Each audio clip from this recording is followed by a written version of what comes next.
nimetuma ni uonye ulimwengu. Na niposimama mahali hapa, nataka nizungumza na wewe. Injili ya Yesu Kristo inapokujia, sikia, yako makundi matatu ambayo lazima asikilize injili. Inawezekana kuna mtu yuko mahali hapa anasema injili si ya kwangu, injili ni ya mtu mwingine. Lakini nasimama siku ya leo kukuambia kwamba injili ya Yesu Kristo, namba moja ni kwa ajili ya watu waliopotea, namba mbili kwa ajili ya watu waliorudi nyuma, yani ni wana wapotevu, na namba tatu ni watu ambao wapo makanisani.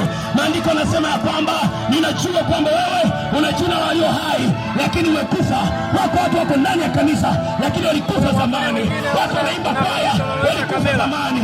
Wengine wana dini nzuri, wengine wamevaa misalaba lakini wanaishia kwenye dhambi, lakini wanaishia kwenye ukorofi. Tangaza leo, dini haina msaada, dini haina msaada. Hata wana dini ambao wanagaa mikate kila siku, hata wana dini ambao wanagaa keki kila siku, lakini pasipo Yesu ni bure, ni bure, ni bure, ni bure. Hakuna dini ambayo itaingia mbinguni, ataingia yule ambaye anamcha Bwana, aliyetakaswa kwa damu ya mwana kondoo. Oh my God, my God and my glory. Yesu akiingia kwenye maisha yako, maandiko yananiambia kwamba watu waliompokea aliwapa uwezo wa kufanyika watoto wa Mungu. Sio watoto wa paroko, sio watoto wa nabii, sio watoto wa mtume, bali watoto wa Mungu. Mara moja zaidi kwa mapenzi ya wanadamu, lakini kwa mapenzi ya Mungu.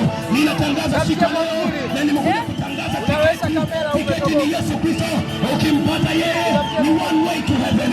Hautafeli, hawezi kukuacha, hawezi kukutupa. Ninatangaza Yesu ni upendo, na Yesu aliye hai anakupenda na anakuasia yaliyo mema. Juzi kati tulikuwa tuna Valentine Day, na katika siku ya Valentine watu wanapeanaga maua, wanapeanaga zawadi, wanapeanaga vitu vizuri. Siku ya leo nimekuja kutangaza it is a Valentine Day. Nimekuja kutangaza siku ya upendo wa Mungu. Mungu aliye hai anakupenda, Mungu aliye hai anakupenda, na upendo wa Mungu ni ajabu. Kila upendo unakuwa na sababu, lakini upendo wa Mungu hauna sababu. Yeye akikupenda atakulinda, yeye akikupenda anakutunza. Hana dalili za kumwacha mtu. Ni mpenzi wa kweli, ni mpenzi wa kipekee. Yeye si kama ex wako ambaye alikwambia nakupenda, lakini siku moja kamuzi akamwambia sura kabagia.